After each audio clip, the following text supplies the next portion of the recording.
आज जो टॉपिक है एक ऐसे टाइमलेस और प्रोफाउंड सब्जेक्ट जो इंसान को परफेक्ट बनाने के लिए, जब हम परफेक्ट कहते हैं मतलब फिजिकली, मेंटली, इंटेलेक्चुअली, स्पिरिचुअली हर तरह से परफेक्ट बनाने के लिए जो वैदिक फॉर्मूला है उसी की चर्चा करेंगे, जिसको हम योग कहते हैं।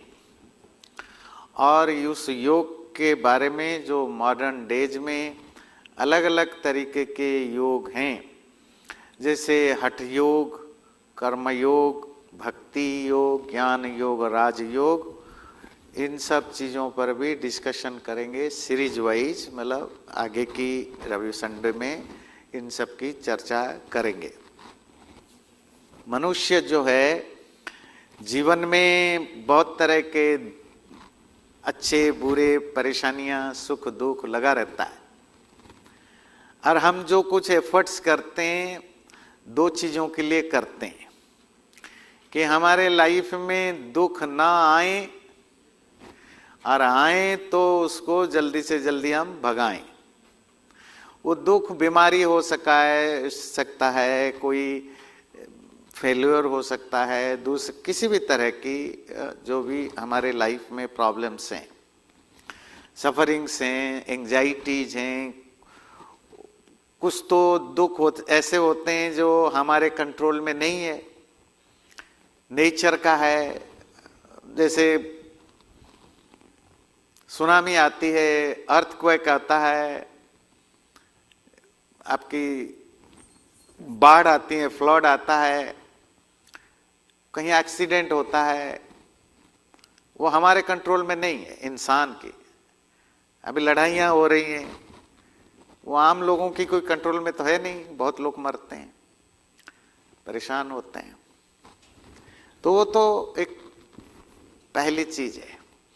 दूसरी चीज है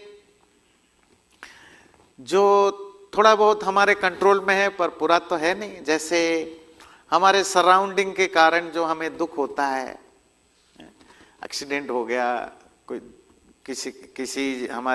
किसी के कारण कुछ हो गया है ना, जो दुख होते हैं, जॉब चला गया, आदि आदि, फैमिली रिलेशनशिप अच्छी नहीं चल रही है, गिर गए, चोट लगा आदि, इसको हम आदि भौतिक दुख कहते हैं। पहली वाली जो बिल्कुल हमारे कंट्रोल से बाहर है, जो मोस्टली नेचुरल है, उसको हम आदि दैविक कहते हैं। तीसरा दुख जो सबसे ज्यादा क्वांटिटी में हमारे अंदर होता है, हर व्यक्ति, कोई ऐसा तो नहीं कि हम कोई फ्लड में डूब गए, हमारा कोई वैसा तो बहुत बहुत कम लोगों की होती है। तीसरी टाइप की जो दुख जो सबसे ज्यादा हमें फेस करना होता है, वो हमारे फिजिकल एंड मेंटल जो प्रॉब्लम है। हम बीमार पड़ते हैं फिजिकली या मेंटल सिक होते हैं। मेंटल सिक क्या है? दुख है, परेशानी है, एंजाइटी है, स्ट्रेस है, टेंशन है, आजकल तो बहुत तरह की डिप्रेशन है, बहुत तरह की चीजें जो लॉन्ग टर्म जाते हैं वो तो अलग चीज है, even day to day life में भी टेम्पररीली भी फेजेस आते रहते हैं जो हमारे अंदर है। तो ये जो दुख हैं, जो एक्सटर्नल कारणों से दुख होते हैं, उसका तो हम कुछ कर नहीं सकते, रोक नहीं सकते। ना हम बाढ़ रोक सकते हैं, ना हम अर्थक्वेक रोक सकते हैं, ना हम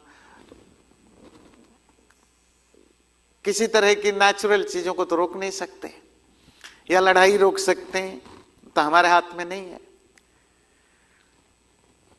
इवन जो हम रोक सकते हैं या नहीं रोक सकते हैं, दोनों सिचुएशन में हम अगर अपने आप को physically, mentally, intellectually and spiritually चारों लेवल पर अपने आप को इतने स्ट्रांग बनाएं और इतना ज्यादा मैच्योर बनाएं कि इवन जो हमारे कंट्रोल में नहीं है, जिसके कारण हमें दुख भोगना पड़ता है, उसको भी हम हैंडल कर सकें।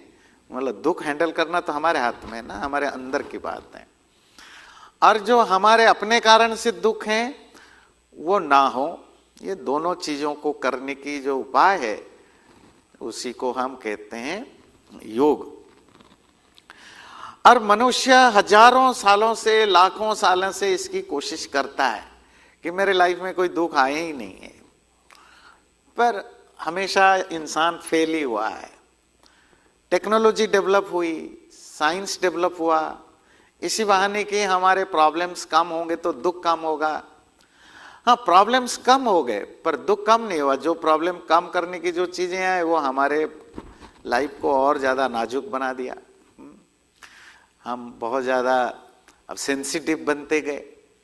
पहले लोग फिजिकली मेंटली स्ट्रांग रहते थे, अब हम फिजिकली तो चलो ठीक है, थोड़ा बहुत स्ट्रांग मिल जाते हैं, अब मेंटली स्ट्रांग वाले कम मिलते हैं। हम जल्दी इतने सेंसिटिव हो जाते हैं।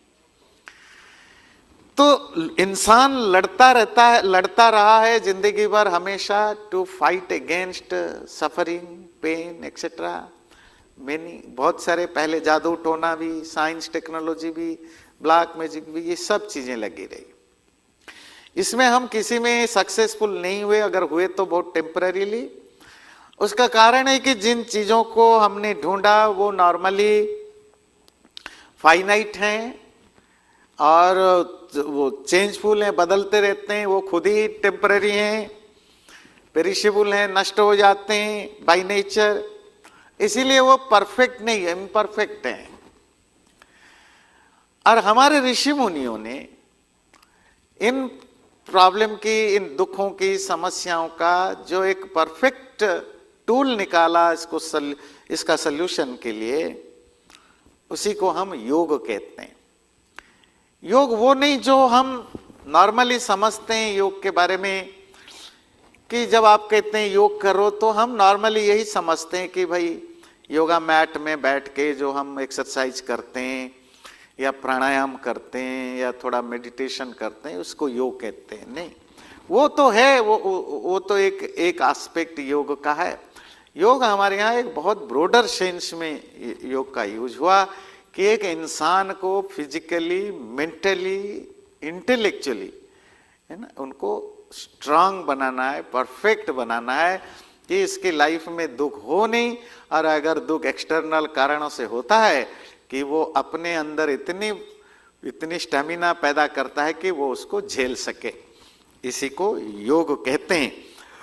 और वो ऋषि, ऐसा नहीं कि ये कोई हाइपोथेसिस है या ये कोई ऐसे रैंडमली किसी बाबा ने कोई विभूति निकाल दी या कोई मिरेकल है ना, इसमें 0% मिरेकल है, 0% माइथोलॉजी या हाइपोथेसिस है, नथिंग। ये प्योरली एक्सपीरियंस बेस्ड है। हजार सालों से लाखों ऋषि मुनि लोगों के द्वारा जो एक्सपीरियंस किया गया अपने लाइफ में, इसको प्रैक्टिस करके ये उनकी रियलाइजेशन या एक्सपीरियंस के बेस पर बताई गई चीजें हैं, जो जिसको हमारे सामने, ये हमारी किस्मत है कि भगवान ने हमारे सामने इन लोगों को लाए। योग को अगर हम एक दूसरे एंगल से थोड़ा पोएटिक वे में बताएं कि दुनिया में हर व्यक्ति जो सफर करता है, सुख ढूंढता है, कभी कम मिलता है, ज्यादा मिलता है, स्ट्रगल करता है, तो योग की डिक्लेरेशन है कि हर व्यक्ति डिजर्व करता है 100% सुख पाने की, सुप्रीम जॉय को पाने की, कोई टेम्पररी नहीं, परमानेंट जॉय पाने की। इवन हमारे लाइफ में कितने भी दुख हो, और वो जो सुप्रीम जॉय है वो सिर्फ और सिर्फ मरने के बाद मोक्ष या स्वर्ग के रूप में नहीं, इसी जीवन में भी हम उस सुख को या जॉय को फील कर सकते हैं। और ये जॉय हर व्यक्ति की कंट्रोल में, हर व्यक्ति इसको एंजॉय कर सकता है। ये कोई इसके लिए गरीब और धनी की फर्क नहीं है, अनएजुकेटेड एजुकेटेड होने की फर्क नहीं है, ये कोई किसी पर्टिकुलर ज्योग्राफी में रहने वाले व्यक्ति के लिए नहीं है। कोई भी व्यक्ति किसी भी सोशल फाइनेंशियल स्टेटस में हो, वो चाहे अपने जीवन में परमानेंट खुशी ला सकता है, क्योंकि खुशी का जो एक्सटर्नल चीजों से बहुत ज्यादा रिलेशनशिप नहीं है। एक्सटर्नल चीजों से कंफर्ट मिलता है, पैसा बहुत होता है, टेक्नोलॉजी डेवलप होता है, तो वी गेट कंफर्ट्स। कंफर्ट और सुख एक जैसा चीज नहीं ना। आप एयर कंडीशन की घर में अच्छे से अच्छे महंगे कपड़े पहन करके अच्छे से सोफा में बैठ के भी अंदर से दुखी हो सकते हैं, रो सकते हैं, अकेलापन की फील कर सकते हैं, कोई कुछ नहीं कर सकता। तो ना, happiness is not equal to comfort. External चीजों से कंफर्ट मिलता है, सुख भी मिलता है, पर कंफर्ट और सुख में फर्क समझना है। तो व्यक्ति के पास कंफर्ट हो सकता है जीरो हो, बिकॉज ऑफ फाइनेंशियली इतना ज्यादा ना हो या एजुकेशन ना हो, तो कंफर्ट नहीं मिलता। पर खुशी तो अलग चीज है ना। सुबह 7 बजे 8 बजे काम पर निकल जाए व्यक्ति, दिन भर धूप में काम करते हैं, गर्मी में, अप्रैल में, मई में। आप एयर कंडीशनड घर में रहते हैं, ऑफिस में रहते हैं, कार में रहते हैं, आप स्टोर भी जाते हैं, एयर कंडीशनड है। पर वो व्यक्ति जो आपकी लैंडस्केपिंग करता है या आपके बाहर काम करता है, रोड पर काम करता है, वो तो दिन भर काम करता है। क्या आपने उसको दिन भर काम करते हुए आदमी को देखा है कि वो आपसे ज्यादा दुखी दिखता है? नहीं। वो भी अपना सुबह जो भी घर में बना खा पी कर आता है। यहाँ कुछ नहीं मिलता है तो वो है ना, वो शुगर ड्रिंक वगैरह ले लेते हैं, कुछ सस्ते खाना ले लेते हैं। ऐसा नहीं कि खाते समय वो दुखी दिखता है, मेहनत कर, वो गर्मी में धूप में काम कर रहा है, ठंड में काम कर रहा है। और बड़े मजेदार बात है, कभी कभी मोस्ट ऑफ टाइम तो हमसे ज्यादा खुश मिलते हैं। वो जब अकेले काम कर रहे हो, 1 2 3 4 या कहीं भी आपका घर बन रहा है, कुछ देखिए, जब आप जाते हैं वो अपना वो फोन में गाना चला देते हैं, स्पेनिश गाना या जो भी गाना, जोर जोर से गाना चलता है और वो काम में लगे। आपको लगता होगा क्योंकि मैं उनसे फाइनेंशियली सोशली बड़ा हूं तो I deserve to be more happy. ऐसा नहीं होता है, वो आपसे ज्यादा खुश मिल सकता है, हाँ, अगर वो उसको एंजॉय करता है तो। इसलिए ऐसा कोई प्रूफ मिला ही नहीं कि कोई गरीब आदमी, अनएजुकेटेड आदमी ज्यादा दुखी होता है, पैसा वाला आदमी, एजुकेटेड व्यक्ति, सोशली ज्यादा एम्पावर्ड व्यक्ति ज्यादा सुखी होता है। ऐसा नहीं दिखता, ऐसा कभी कोई हमें, हाँ, आदमी कंफर्ट कम होता है गरीब होने पर। इसलिए योग का ये डिक्लेरेशन है कि तुम किसी भी सोशल स्ट्राटा में हो, तुम्हें ये राइट है, तुम अगर चाहो तो तुम खुश हो सकते हो, और खुश होने की तरीका अपना लो, तुम खुश हो सकते हो। और ये ना इसके लिए कोई पैसे की जरूरत है, ना इसके लिए कोई महंगे यूनिवर्सिटी एजुकेशन की जरूरत होती है। जो भी व्यक्ति एक रिक्वायर्ड ट्रेनिंग ले, थोड़ी बहुत ट्रेनिंग की जरूरत है, जो नेसेसरी ट्रेनिंग ले, how to purify your mind and senses. इसमें 2 चीज मेन होती है योग में, मन और शरीर, इंद्रियां, इनको प्यूरिफाई करना, क्लिंस करना है। अगर हम ये कर पाए, अपनी फिजिकल, मेंटल और इंटेलेक्चुअल डर्ट्स को हटा पाए, और उसके लिए अगर नेसेसरी ट्रेनिंग लेते हैं, तो आप वो जो आप करोड़ों लोग ढूंढते रहते हैं, आपको मिल सकता है। इसी प्रोसेस को, ट्रेनिंग को योग कहते हैं। महाभारत में एक बड़ी प्यारी सी कहानी आती है। तो एक व्यक्ति, एक मतलब ब्रह्मचारी, मतलब आज के डेट में कहें ग्रेजुएट, गुरुकुल से निकला और बड़े सालों तक उसने तपस्या की थी, है ना। तपस्या की उसने बहुत अचीवमेंट किया, बहुत सारा, बहुत मिरेकल भी कर सकता है, इतनी उसकी अचीवमेंट है, स्पिरिचुअल अचीवमेंट, कि वो सुपर नेचुरल चीजें भी कर सकता है।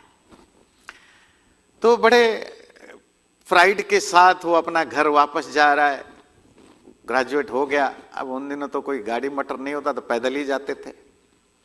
तो गया, रास्ते में थक गया तो एक पेड़ के नीचे सो गया, थोड़ा नींद आई, सो गया। अब जो सो रहा था ना, ऊपर से एक कौवा बैठा था, और कौवा ने तभी बिट कर दिया, मतलब पुप्पू कर दिया, तो उसके मुंह में गिरा। उसको बहुत गुस्सा आया। उसने देखा किसने किया ये, मैं ब्राह्मण, इतनी बड़ी स्पिरिचुअल अचीवमेंट कर रखा हूं, मेरे ऊपर तुमने बिट कर। देखा कौवा है, और वो गुस्से में उसको देखा, और वो कौवा भस्म हो गया। भस्म समझते हैं, जल गया, क्योंकि उसके पास वो पावर था, सिद्धि करके लाया। ये स्टोरी है ना, स्टोरी है। तो अब उसको भी पहली बार एक्सपेरिमेंट मिल गया, जो उसने सीखा था, कुछ किया था, उसको मिला कि भाई अरे वाह, तो मेरा तो सब काम कर रहा है, जो भी सीखा था। तो जा रहा है, क्योंकि गांव पहुंचने में, एक गुरुकुल से गांव पहुंचने में 2 दिन 3 दिन लगते थे। रास्ते में पहले जमाने में ये अच्छी बात होती थी, अगर कोई गांव पड़ जाए, आपको कहीं भी भूख लगे, किसी में भी घर जाओ, लोग खिला देते थे। कहीं भी सोने के लिए बात करो, लोग सुला देते थे। इतनी ज़्यादा वो तो नहीं थी उन दिनों। तो एक गांव में गया, भूख लग रहा था। उसके बाद देखा एक घर मिल गया, तो घर खुला था, तो उसने बोला भिक्षाम देही, मतलब खाना दो, थोड़ा खाना दे दीजिए। और नॉर्मली उन दिनों कोई भी अतिथि कैसा भी हो, अगर घर के सामने आ जाए कुछ मांगने, घर वाले बहुत ही रिस्पेक्टफुली उसको आदर करते हैं और खाना पीना खिलाते थे। कोई घर से बाहर ना आए। तो बोले ये तो कैसे हो गया। देखा कि एक महिला, जो महिला है वो इधर उधर हो रही है। तो उसने दोबारा बोला माता जी भूख लग रहा है, खाना दो। तो महिला ने बोला थोड़ी देर रुक जाओ, मैं अपनी बीमार पति की सेवा कर रही हूं। उसका पति बहुत लास्ट स्टेज में, भयानक बीमारी में है, मैं आ रही हूं। तो पति का सेवा करने के बाद जब महिला आई ब्राह्मण को सत्कार करने के लिए, ब्राह्मण को गुस्सा आ गया था, मेरा अपमान किया तुमने, इतना बड़ा ब्राह्मण हो। तो उसने बोला ये क्या है, ये तो अपमान है ब्राह्मण का। तो मां ने बोला, जो लेडी ने, बोले मैं कौवा नहीं हूं कि मुझे डराओ। उसको थोड़ा ताज्जुब हुआ, इसको कैसे पता चला कौवा को मैंने जला के लाया हूं, मैं तो अभी अभी जला के आया हूं। ये तो घर में रहने वाली महिला है, हाउसवाइफ है, तो इसको कैसे पता चला। बोले आपको कैसे पता चला। बोले क्या तुम्हें लगता है तुम ही एक सब कुछ जानते हो। ये तो घबराया। बोले कुछ मेरे से भी ज्यादा पहुंची हुई है लेडी है। तो उसने कुछ कहा नहीं, चुपचाप माँ ने जो बोला वो लेडी ने बैठा घर में खाना खाया। पर पूछता रहा कि आप बताओ आपको इतनी, मैंने तो 20 साल 25 साल ये साधना करके आया, आप क्या कर रहे थे, कहाँ गए थे। बोले कहीं नहीं गए, इसी घर में हूं। मैं एक डेडिकेटेड हाउसवाइफ हूं, मैं अपना काम जो है ड्यूटी है वो मैं करती हूँ, बाकी समय में जो भी ईश्वर भक्ति या साधना करती हूँ। फिलहाल मेरे पति काफ़ी बीमार हैं, तो ये मेरी ड्यूटी है कि टू सर्व हिम, तो मैंने इनको सर्व कर रहा था। आपके प्रति मैं, आप अभी फिलहाल सेकेंडरी हैं, क्योंकि पति की जो एक टाइमली जो बीमार होता है उसको एक पर्टिकुलर टाइम में काम करना जरूरी है, उसके बाद में आपके पास आया। पर आपको गुस्सा आ गया।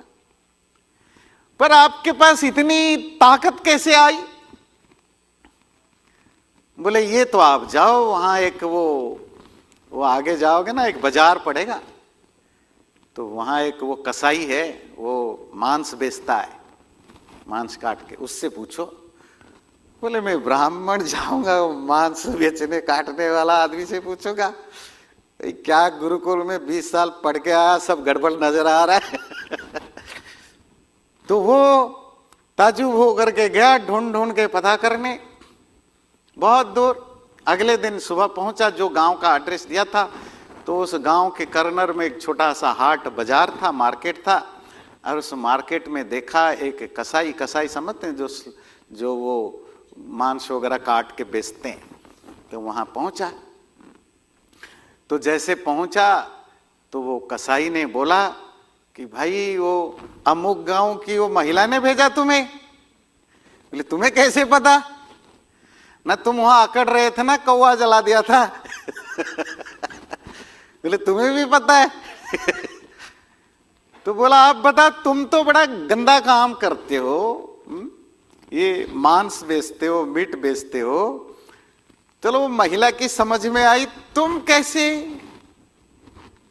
तो बोला अभी जरा दुकान चल रहा है, ग्राहक वगैरह कस्टमर वगैरह खत्म हो जाए फिर तुमसे बात करता हूं, बैठे रहो। बोले मैं यहां बैठूंगा, ब्राह्मण हूं मैं, ये मांस की दुकान में बैठूंगा। छी छी छी छी, और तुम्हारी मर्जी है। तो कौवा का जलाते समय पाप नहीं दिखा, अब यहां पाप दिख रहा है, ये तुम्हारी मर्जी है। तो उसको लगा कि भाई मामला कुछ मेरे समझ से परे है, तो चलो बैठा। तो जब खत्म हुआ, शाम को फ्री हुआ, तो वो कसाई को पूछा, तो कसाई ने बोला कि देखो मैं तो अपना काम कर रहा हूं, मांस क्यों बेच रहे हो? ये हमारी खानदानी पेशा है, मेरे बाप दादा परदादा यही करते आ रहे हैं, तो ये मेरा पेशा है, मैं करता हूं। इसके अलावा क्या करते? कोई गुरुकुल गए हो, कहीं जंगल में, हिमालय में तपस्या साधना करने? कहीं में तो देखा ही नहीं, मैं अपने गांव से कभी बाहर ही नहीं गया हूं। ये कैसे? बोले पता नहीं, बस अपना काम करते हैं, प्रभु की भक्ति करते हैं और जो भी साधना करते हैं। तो जो ऋषि ने ये स्टोरी महाभारत में सुनाई, उसके कहने के पीछे ये पर्पस था कि तुम्हें जरूरी नहीं है कि तुम कोई पर्टिकुलर स्टेट ऑफ लाइफ में जियो या किसी सोशल स्टेटस मेंटेन करो तभी तुम्हारे पास कोई पावर होगा या सुख होगा या तुम योग में एक्सपर्ट बनोगे, ऐसा नहीं है। तुम किसी भी प्रोफेशन में हो, किसी भी ऑक्यूपेशन हो, किसी तरह के काम में हो, किसी भी जेंडर में हो, किसी भी सिचुएशन में हो, तुम अगर चाहो, तुम्हारे पास अगर वो प्रॉपर ट्रेनिंग है, तो तुम उस सुख को, उस शक्ति को पा सकते हो। और उस ट्रेनिंग को योग कहते हैं। उसके लिए तुम्हें कोई यूनिवर्सिटी डिग्री की जरूरत नहीं या पैसे की जरूरत नहीं है। और जब हम इस वैदिक डिसिप्लिन जो हमें ट्रेन करता है कि हम कैसे मेंटली, फिजिकली, इंटेलेक्चुअली हेल्दी रहें और मन में ट्रैंक्विलिटी, शांति बनी रहे, शरीर मन हेल्दी रहे और स्पिरिचुअल इंसाइट भी हो, वो जो योग है वो उसके 3 एस्पेक्ट काम करते हैं। 3 एस्पेक्ट इसीलिए काम करते हैं क्योंकि हमारा जो बनावट है, जो हमारी स्ट्रक्चर है, उसमें 3 कंपोनेंट है ना। आपके घर है, घर में या कोई मशीन है, तो मशीन में बहुत सारी चीजें काम करते हैं। सपोज आपकी कार है, कार को ऊपर का हिस्सा भी धोना पड़ता है, सीट भी चेंज करनी पड़ती है, मशीन भी ठीक करनी पड़ती है, ऑयल भी डालना पड़ता है, हर चीज को ध्यान देना होता है। एक्सटर्नल है, इंटरनल है, मेन ऑर्गन है, काम चलाओ ऑर्गन है। ऐसा नहीं है कि भाई मशीन ठीक होना चाहिए और आपकी मिरर टूटे हो तो एक्सीडेंट होगा। तो मिरर की वैल्यू कम हो सकती है पर उसके बिना काम नहीं चलता। तो हर एक की अपनी अपनी रोल है। हमारी डे टू डे लाइफ में जो प्रॉब्लम है यही है, हम पूरा का पूरा फोकस करते हैं सिर्फ बॉडी के ऊपर। मोस्ट ऑफ लोगों का पूरा फोकस होता है फिजिकली। हम फिजिकली कंफर्ट रहें, अच्छा खाएं, अच्छा पिएं, अच्छा पहने, बीमारी ना हो, कोई ठंड गर्मी ना लगे, आदि आदि आदि कंफर्ट। जो थोड़ा और बेटर लाइफ जीते हैं वो माइंड का भी ध्यान रखते हैं कि भाई मन में किसी तरह की कोई ज्यादा स्ट्रेस या प्रॉब्लम ना आए, जिसे कि सुकून से जिया जा सके। कुछ और बेटर लोग करना चाहते हैं, इंटेलेक्चुअल भी ध्यान देते हैं, इंटेलेक्चुअल हेल्थ का। भाई कुछ पढ़ें लिखें, अपने आप को थोड़ा इन्फॉर्म्ड रखें, जो हमारे जरूरत चीजों के बारे में, नहीं तो छोटी मोटी बीमारियों में भी दुखी मिलें। आजकल क्या हमेशा से रहे अलग अलग लेवल पर है। अब ये फाइनेंशियल लोगों को लूट लेते हैं, स्पेशली ये जो ओल्ड एज लोगों का पता लगता है। अब ये इतनी सारे टेक्नोलॉजी एडवांस हो गए, पता नहीं कहाँ कैसे कौन सा लिंक आ जाता है, अब आप क्लिक कर देते हो, पता चला आपकी बैंक अकाउंट में पैसा गायब है ना, कहाँ कहाँ हो जाता है। क्यों होता है? क्योंकि हम अपने आप को अपडेट नहीं रखते हैं। जो हमें बेसिक इंफॉर्मेशन की जरूरत है उसको हम इग्नोर करते हैं, और जहां जहां आप बेसिक इंफॉर्मेशन इग्नोर करोगे उस फील्ड में आप हमेशा परेशानी में रहोगे। तो जो लोग इंटेलेक्ट को भी सेटिस्फाई करते हैं, बुद्धि को भी केयर करते हैं, इंटेलेक्चुअल हेल्थ का भी केयर करते हैं, वो भी है, उनका भी जरूरत है। कुछ जो इससे भी ज्यादा स्मार्टर है कि भाई फिजिकली, मेंटली, इंटेलेक्चुअली तो मैं हर मामले में बढ़िया हूं, पर still sometime I feel the vacuum. Life में कुछ है नहीं, सब कुछ होने पर भी, रिलेशनशिप अच्छी है, फाइनेंशियली भी, सोशली भी सब कुछ है, sometime I feel something I am missing in my life. Vacuum feel होता है क्योंकि आप अपनी एग्जिस्टेंस से और एक कंपोनेंट को परमानेंटली इग्नोर कर रखा है, वो है सोल, आत्मा, जिसमें स्पिरिचुअल चीजें इसीलिए जरूरी होता है। तो ये जो योग है, इसमें ये जो 4 कंपोनेंट को ध्यान दिया जाता है कि बॉडी आप फिजिकली भी ठीक रहें, माइंड आप मेंटली भी, आपका इमोशंस ये भी ठीक रहे, इंटेलेक्चुअली भी आप ठीक रहें, और स्पिरिचुअली भी ठीक रहें। इसलिए योग के ये 3 साइड्स जो है वो हमें समझना है। उसको चर्चा करने से पहले मैं एक वेद मंत्र आपके सामने कोट करता हूं। ये ऋग वेद का 5वें मंडल 5th चैप्टर कह लीजिए, 81st सूक्त है और 1st मंत्र है। युंजते मना उत युंजते धियो विप्रा विप्रस्य बृहतो विपश्चितः विहोत्रा दधे वयुना विदेक इनमहि देवस्य सवितो परिष्टुतिः। इसके अंग्रेजी में सिंपल मीनिंग है, दोज डिजायर्स ऑफ ब्लिस, जो खुशी चाहते हैं, join their soul including mind and intellect with the supreme. उस परमात्मा के साथ अपने मन, आत्मा और बुद्धि को लगाते हैं, so that the mind becomes tranquil and the person becomes blissful and enlightened with spiritual knowledge directly from God, the source of all true knowledge।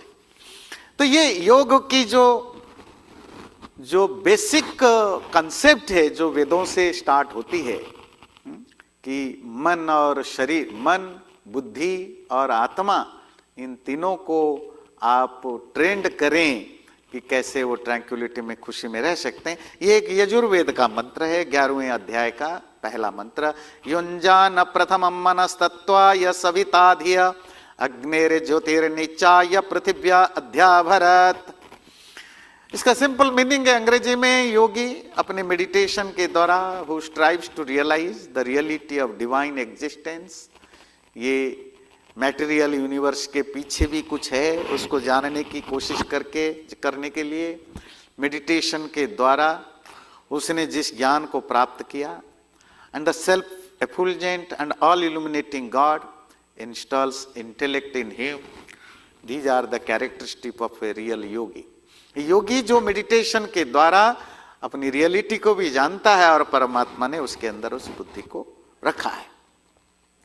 तो ये कुछ योगा की जो बेसिक इंस्ट्रक्शन है, मतलब योगा सिर्फ वो नहीं जो हम मैट में फिजिकल एक्सरसाइज या प्राणायाम करते हैं, ये एक पूरी ट्रेनिंग, वैदिक ट्रेनिंग प्रोसेस है जो हमें physically, mentally, intellectually, spiritually healthy बनाता है।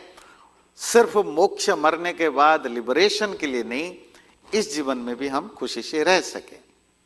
ये जो योग है, पिछले 700-800 साल से योग के अलग अलग पाथ आए ना। कोई आपको कहेगा कर्म योग, भक्ति योग, ज्ञान योग, राजयोग आदि आदि आदि।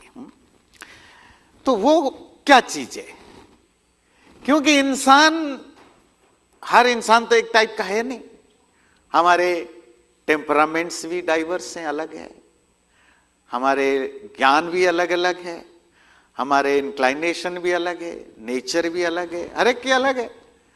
दो सिबलिंग है, दोनों अलग अलग तरीके के सोचते हैं, दोनों की अलग अलग इंक्लाइनेशन है, उनकी प्रायोरिटी अलग है।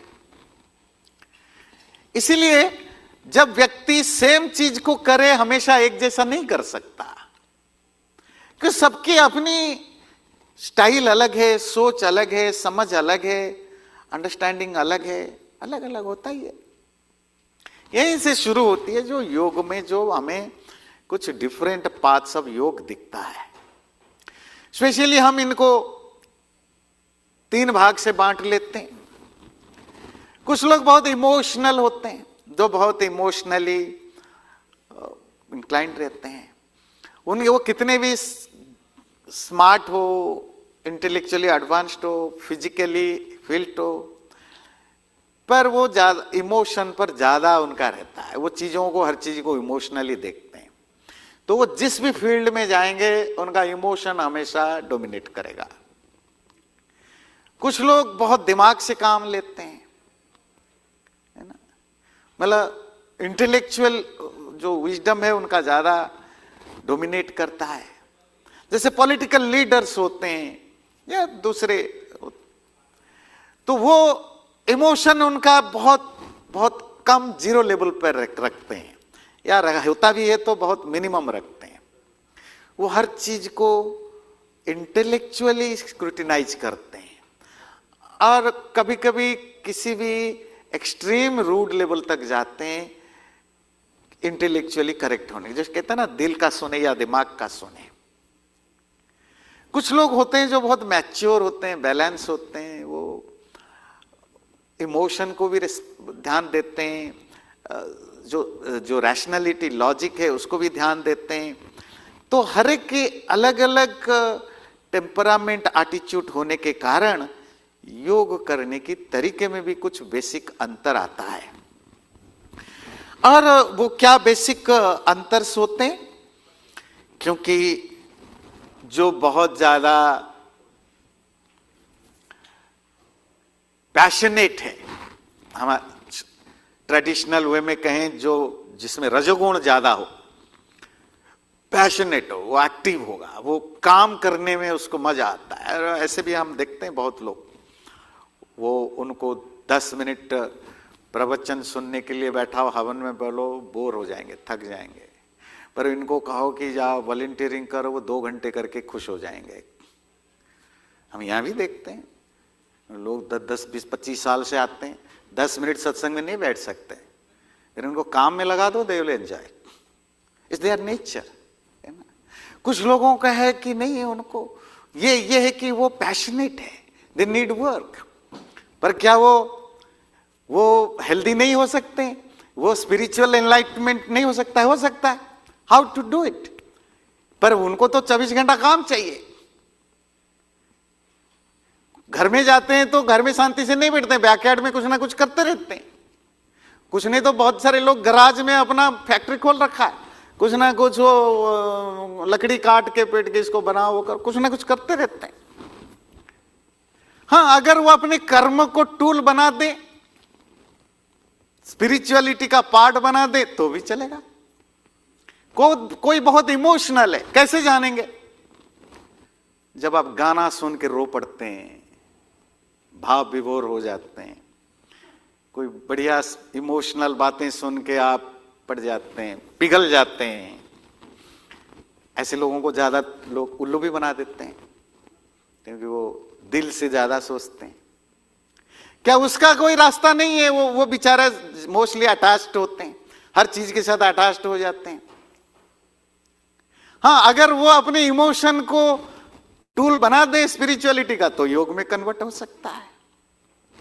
तो हर व्यक्ति अलग अलग लेवल पर बॉडी, माइंड, इंटेलेक्ट और आत्मा, ये चारों लेवल के पर वो योग कर सकता है।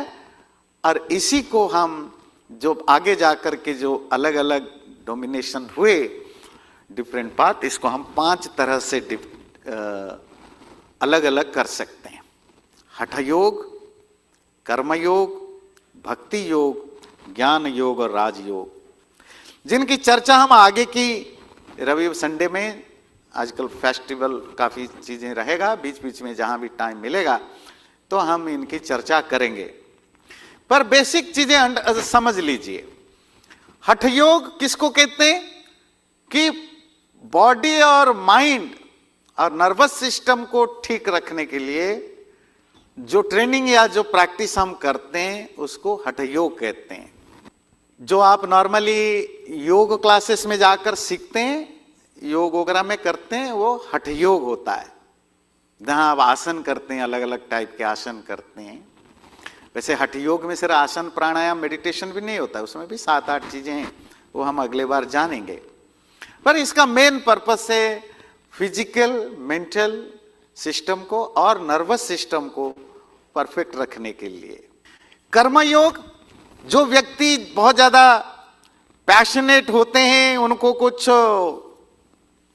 काम करने है, कुछ ना कुछ करते रहना है, जब वो उसी काम को करते रहें, पर अगर उस काम में वो स्पिरिचुअलिटी डाल दें, स्पिरिचुअलिटी के एंगल ले आए, काम करें सेल्फलेस होकर के, जो रिजल्ट मिले, अच्छा बुरा जो भी मिले उसको एक्सेप्ट कर ले और परमात्मा की कृपा समझ के एक्सेप्ट कर ले, और जो भी काम करे अपनी ईगो को उससे दूर रखे या डूअरशिप से अपने आप को अलग कर दें, तो वो कर्म अपने आप में योग में कन्वर्ट हो जाएगा।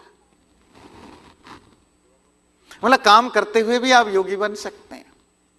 आपको और किसी चीज में मन नहीं लगता है तो भी हो सकता है। कैसे होगा ये तो हम डिटेल में समझेंगे। इसी तरह भक्ति योग, मोस्टली जो भक्ति मतलब डिवोशन, डिवोशन का सिंपल मीनिंग होता है सरेंडरिंग, अपने आप को सरेंडर कर देना। ये कब होता है? जब आप इमोशनली बहुत हाई लेवल पर होते हैं।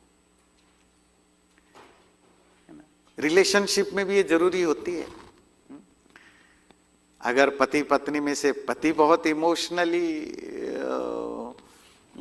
इमोशनल है तो वो पत्नी के सामने सरेंडर कर देता है, या पत्नी इमोशनल हो वो पति के सामने सरेंडर कर देती है। ऑफिस में भी देखेंगे बहुत सारे लोग इमोशनल लोग हैं, उनको आप वो कहीं भी सरेंडर हो जाएंगे। तो ये सरेंडरिंग नेचर इमोशन के साथ कनेक्टेड होता है। प्यार है ना, गुस्सा, ये सब चीजें होता है।